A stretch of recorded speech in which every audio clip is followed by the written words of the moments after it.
தெய்வத்தின் முன் விளக்கேற்றி வைத்து வழிபாடு செய்தால் நல்லது என அனைவருக்கும் தெரியும். பிரம்ம முகூர்த்தத்தில் விளக்கேற்றுவது மிக நல்லது. இந்த சமயத்தில் வீட்டில் அனைத்து தெய்வங்களும் அனைத்து தேவர்களும் வாசம் செய்கிறார்கள். விளக்கு ஏற்ற உகந்த நேரம் எது? பிரம்ம முகூர்த்த நேரம் என்பது அதிகாலை 3 மணி தொடங்கி 5:30 மணி வரையிலான காலமாகும்.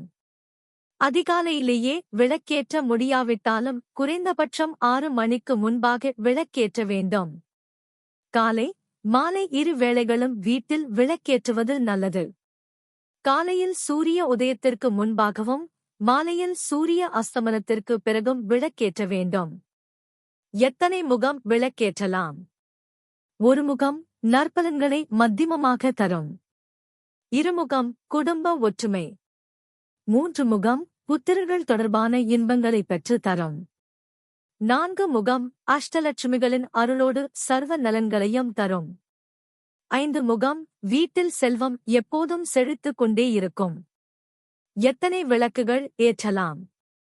2 விளக்காகத்தான் ஏற்ற வேண்டும்.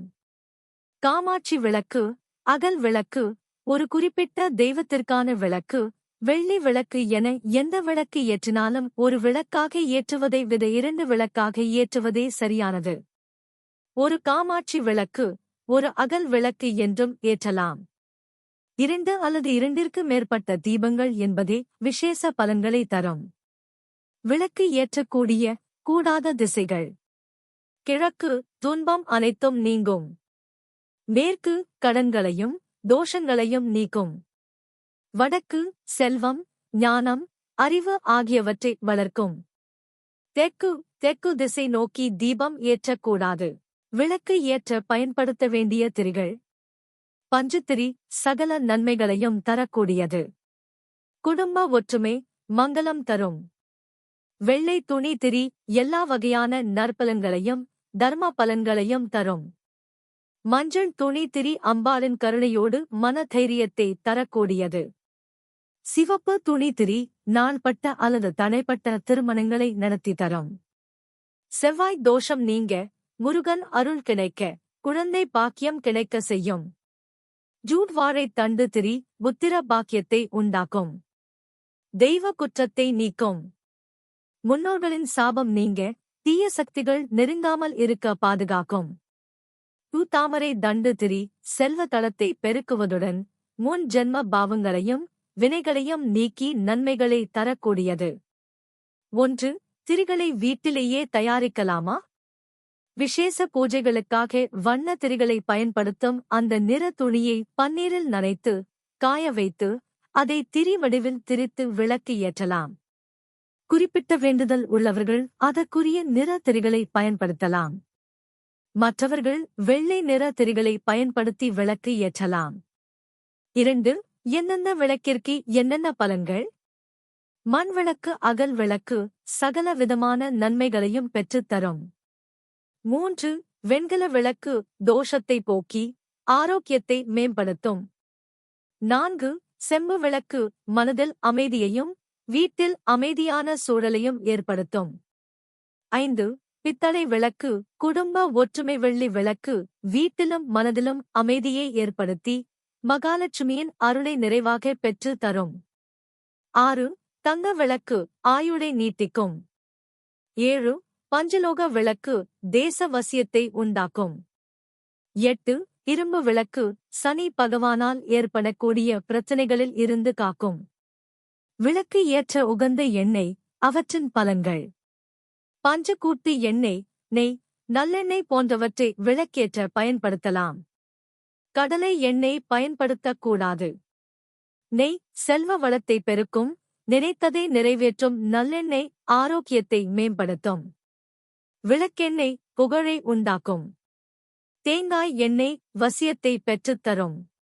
இலுப்பை எண்ணெய் சகல காரிய சித்தி, கடன் பிரச்சனைக்கு தீர்வை தரும். வேப்ப எண்ணெய் கணவன் மனைவி ஒற்றுமை மேலே. எந்த நாட்களில் விளக்கை சுத்தம் செய்ய வேண்டும்? வெள்ளி செவ்வாய் தவிர மற்ற நாட்களில் விளக்கை சுத்தம் செய்யலாம். முதல் நாள் விளக்கேற்றிவிட்டு அடுத்த நாள் திரி நுனியில் கருகி இருக்கும். அதை மட்டும் நீக்கிவிட்டு மீண்டும் அதே திரியை பயன்படுத்தி விளக்கேற்றலாம். புது திரி மாற்ற வேண்டிய அவசியமில்லை. திரியை வெறும் கைகளால் தூண்டக்கூடாது. ஏதாவது தீக்குச்சி, பூவின் காம்பு ஆகியவற்றை பயன்படுத்திதான் திரியை தூண்ட வேண்டும். அல்லது விளக்கு தூண்டு திரியை பயன்படுத்தி விளக்கை தூண்ட வேண்டும். விளக்கை எப்படி மலை ஏற்றுவது? குளிர வைப்பது. தூண்டு திரியை பயன்படுத்தி திரியை பின்னோக்கி இழுத்து விளக்கை மலையேற்றலாம். அல்லது பூவை பயன்படுத்தி தீபத்தின் சுடரை அழுத்தி மலையேற்றலாம். ₹1 நாணயம் வைத்து சுடரை அழுத்தி மலையேற்றலாம். வாயால் ஊதியோ கையை வைத்து விசிறியோ விளக்கை குளிர வைக்கக்கூடாது.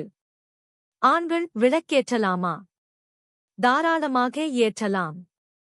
ஆண்கள், பெண்கள், குழந்தைகள் என யார் வேண்டுமானாலும் தீபம் ஏற்றலாம். எங்கு முதலில் தீபம் ஏற்ற வேண்டும்?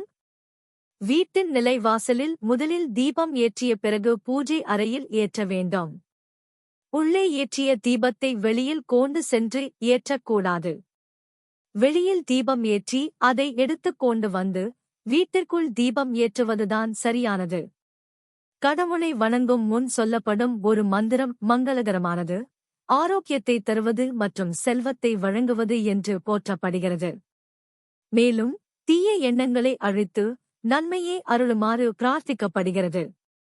ஸ்லோகத்தின் தமிழ் வடிவம். சுபம் கரோதி கல்யாணம் ஆரோக்கியம் தன சம்பதா.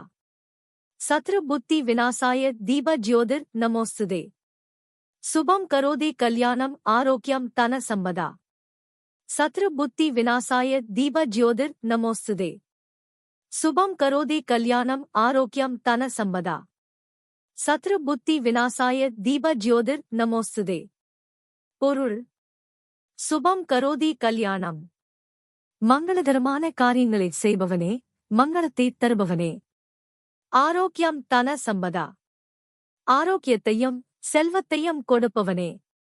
சத்ரு புத்தி விநாசாய, தீய எண்ணங்களை அழிப்பவனே.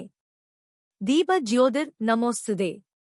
விளக்கொளியே, உனக்கு வணக்கம். விளக்கம்.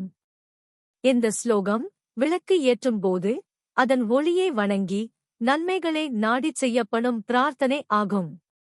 இதன் மூலம் உடல்நலன், செல்வம் மற்றும் மனதில் உள்ள தீய எண்ணங்களை நீக்கி நல்ல எண்ணங்களுடன் வாழ்க்கையை நடத்த அருள் புரியுமாறு வேண்டிக் கொள்ளப்படுகிறது.